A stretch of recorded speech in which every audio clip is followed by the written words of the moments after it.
Now! Dance! Yes! Come on! Don't play with me! We dressed up in black for a reason, baby. I saw the rivals twerking, trying to dance on our head tops. Enzo Fernandez sealed, signed and delivered. I had to wait for that paperwork to go through. We've been working hard all day long. We've been negotiating with Rui Costa, and finally we got the Here We Go confirmed. And then people started lurking and wondering and whinging and whining and wondering if the paperwork would get done, but it did. And we, ladies and gentlemen, have made our big blockbuster signing. Priority positions have been put to the table today. Hey, the right back, done. Now the midfielders in, the creativity. I don't need to bore you with the statistics. We're just going to be gassed in this video. We're just going to enjoy. That's what we're going to do. I am so happy, people. This is my number one midfield target in the door. I never expected it to actually happen in the way it's happened. Obviously, lateness is greatness. That's why we made the pun. Chelsea, of course, understand.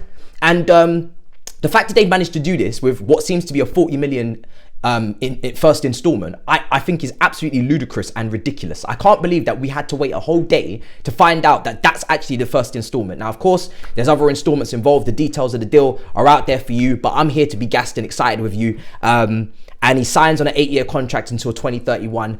Amortize that. Not hold that. Amortize that. Hold that. Oh my God, are we crazy? We're actually nuts. We're actually insane. Like, we're such crooks. They're going to hate us. The people, the rivals, they're going to hate us. And I understand. I fully understand it.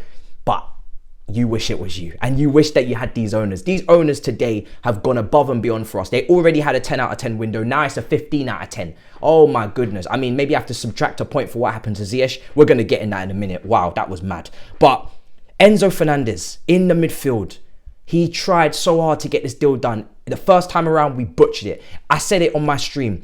My analogy was it's like Call of Duty, going into a map that you don't know for the first time.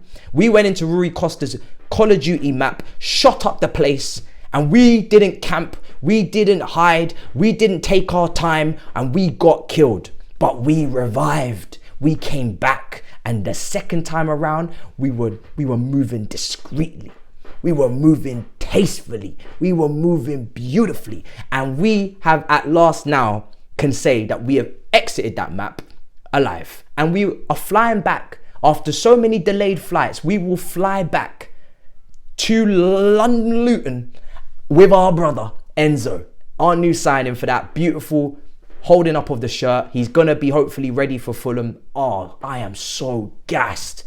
Oh, somebody better stop me from going outside the next few days. I'm going to be moving mad. I'm going to be moving mad.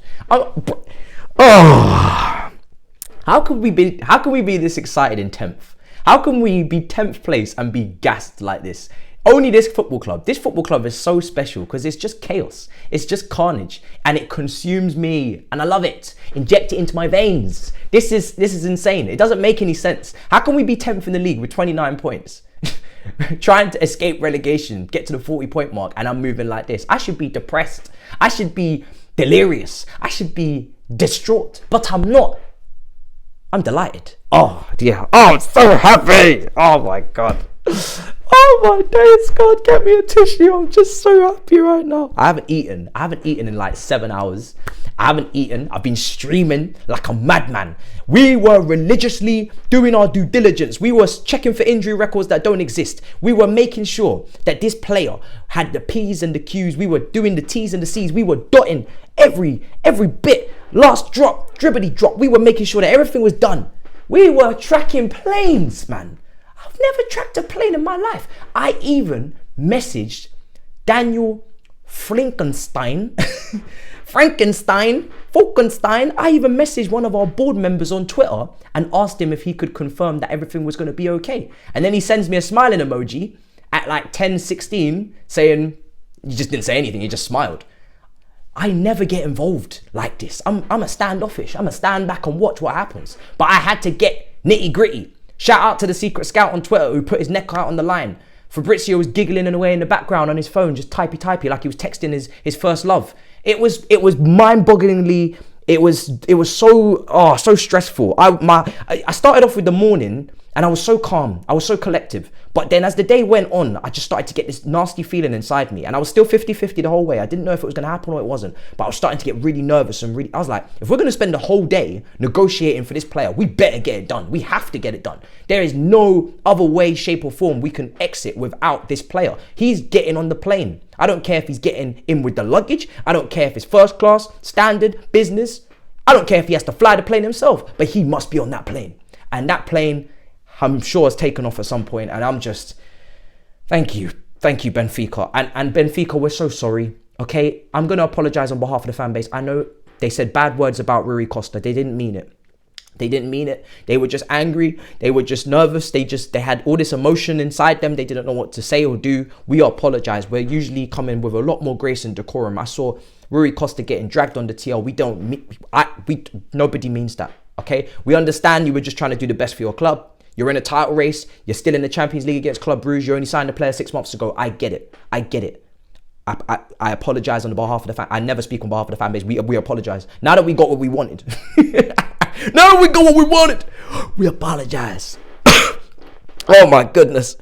So now in this new look team, he steps into our midfield immediately, immaculately, and we are finally having the overhaul that we needed. The players have come in. This January window has almost been like a summer one. It has. If this happened in the summer, I would be ecstatic. So this in January is just beyond, so stupid. This is beyond stupid. Now, yes, 1 or 2 little additions here and there. Centre defensive midfield, goalkeeper maybe. Little cherries on top of the cake in the summer. But now we've done the back-breaking legwork. We've done the serious stuff. We've put down a serious marker. And now it's all about sales. It's all about outgoings. We're going to get to Ziyech in a minute. I know you're asking. But let's start with where Enzo goes into this team. In that midfield, if it's in a 3, I would really hope and pray that he's playing in the 8. Left or right, I don't mind, but give him the license to get forward, please. Unshackle him. Let him dictate the tempo of the game. Let him play his passes. Thread that ball in between the lines. Take your long shots. Do whatever you want. Let Felix combine. Mudryk. We're going to have so much fun for the end of the season. I'm not sure expectations what to even think at this point. I'm going to calm it down and say one game at a time like culture cams. At the end of the day, we should get much better. We should see a style of play. We should be dreaming about making a mark in the Champions League. However far we get, we'll have to see. I'm not going to say top 4 and if we don't get him, sack him. No, but we have to see wins and results. We have to see better style. We have to take it one game at a time. We've not even won back-to-back games. So let's not talk about 10 wins in a row. It's not going to be easy to go on a run. We have to go away to Arsenal. We have to go away to Manchester United. We have to go away to Manchester City. We have to go away to Tottenham. We have to go away to a lot of big teams. I'm not expecting top 4, but I am expecting a strong end to the season in terms of objectives, in terms of, let's actually put up together some respect now. Let's put respect on our name. Let's try to actually end the season being competitive and knocking on doors and making sure, is anybody home? And the teams in the top 4 I have to respect. They've been consistent so far this season. They've been good. So if they don't drop off, I don't expect us to make up that mark. But at least make it interesting. At least make it interesting. Let the conversation be there.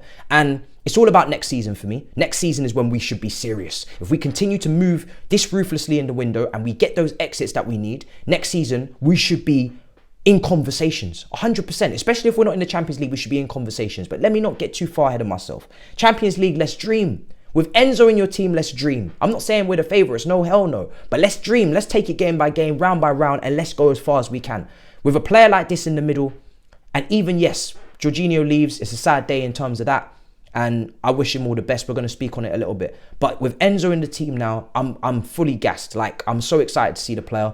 And I just can't wait. I really just can't wait, people. For me, his best partner in terms of actual balance would be Zakaria. He's injured. Andre Santos, work permanent. We'll have to see if he's staying with us. Obviously, Cover is not a sitter. Kante is not a sitter. And the rest of them are not sitters, Loftus-Cheek. So if we were to play them with an Enzo in a double pivot, there would be some imbalance. Enzo could sit. We saw it for Argentina at times. But like I said, his best position is playing in the Fabregas next to the Matic. Not being the Matic. Not being the sitter. Being the guy with a bit of license. And we've seen that statistically, what he can do going forward in terms of his long-range passing, in terms of his chance creation, all of that good stuff. So I'm buzzing with the player. Long-term deal. Amortize it. Yeah? Now let's move on to some other matters. Hopefully he plays against Fulham, buzzing. That's your 10 minutes on that. Let me quickly round up on Ziyech. We've fumbled the bag there. And I do feel sorry for Ziyech because he should have got his move to PSG. It would have been great for him to train with Messi, Neymar, Mbappe. It's actually a madness. We sent him to Paris. We bandulued the man to Paris. And he's sitting there in offices not knowing whether he knows left or right, what's going on. And that's because we sent the wrong paperwork 3 times. Now, I don't know what's going to happen in terms of PSG appealing and they're pissed with us, and understandably so. All I can say is that we were clearly so focused on Enzo that everything else just went out the window. And I'm not going to lie, that's how I'd want it to be. Enzo was the priority today. This is Enzo day. But for being real on Ziyech, that is a madness. That's so unlucky for him. So poor from us. And yeah, I'm not going to lie, that's an L. Because I would have preferred Ziyech to go and play football. The big issue I have, the only issue right now that I have in terms of the squad is, yes, there's too many players. We went through it on my stream. You got about 30 to 35 players in this squad that Potter's going to have to manage. And as many outgoings as possible would have been great. To be as ruthless as possible would have been great with sales, because it's not good to have this many players on your books, to have to greet these many people in the morning. It's not good. To have to talk to this many people on the training pitch is not good. It's too many people to deal with, and that could maybe slow down things in terms of style, in terms of implementing. It's not an excuse, it's reality, whether people want to hear it or not. That is part of the context, unfortunately, with Potter, is that he has got too many players to manage, and it's not what managers would want to deal with. It's genuinely a headache. There probably will be people behind the scenes that start to, get very annoyed, or very, they become a headache for the manager. And we could have some problems dressing room wise with that many players. It's just inevitable. How he manages that and how he chooses who he's going to pick and prioritize. Is he going to go with young players, or is he going to have to keep some older heads quiet by giving them game time? Champions League registration, I'm hearing that we can only register 3. Who's going to get left out of the squad? All of these problems we will be discussing on All You Can Eat Chelsea in our very long form content. So these are real issues that we have to calm down and actually understand are there. The manager's got a big headache ahead of him, and it's not going to be fun for him. Yes, he's got new players, and these players are looking like they're going to be quality, and that's the upside. But the downside is we got too many players, and we know that not player power in this group, because I don't think they have the power, because they haven't achieved what they need to achieve to have that. But it's going to be a problem for him. It really is. And I do worry for him in that respect. But hopefully it's only for the end of the season, then we have a big clear out, which we have to have. So Ziyech, he needed to go purely because as many people leave as possible is the best, if you're not going to be playing regularly. So yeah, I'm slightly concerned on that front. But yeah, outside of that, really buzzing, really buzzing.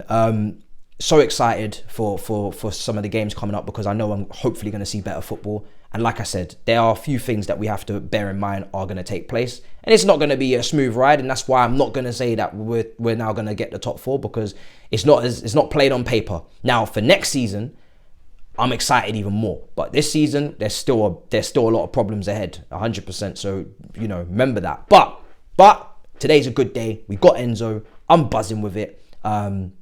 And I'm ecstatic. I can't wait. And with Jorginho, listen, if we had to sacrifice Jorginho to get Enzo, if it helped, then fair play. For me, I was going to let him go personally at the end of the season anyway. I would not have renewed. And it's going to be weird to see him in an Arsenal shirt. I respect and love what he's done for the club. He's been a cult hero, in my opinion. And he's proved that regardless of whether you're being booed by your own supporters, regardless of whether you have those limitations physically, his footballing IQ and his own assets and his own traits, he's been able to maximize those. And I don't think that player could have given any more to the shirt than he did, in terms of the chin up, in terms of taking them penalties, in terms of stepping up and being available more than anybody else in that midfield in that first phase, with Cover and Kante being out. So respect on his name every time, and big him up, do you know what I'm saying, even though he's going to a rival. But hopefully you don't help them to do any business in terms of winning the league. So big up Jorginho, appreciate him. Weird way for him to exit, very cutthroat, very wild, but it needs to be like that. We need to get players out the door, and by any means necessary. So I'm looking forward to the future. The short term is still exciting, but it's also going to be very interesting, I would say, and intriguing. Long term, buzzing, absolutely buzzing me tits off. So smash up the likes, make sure you subscribe, because we just hit 40k. Big up your damn selves, we hit 40 damn k. Wow. This been a crazy day. I need to go to bed. In a bit, people. Peace. Come on.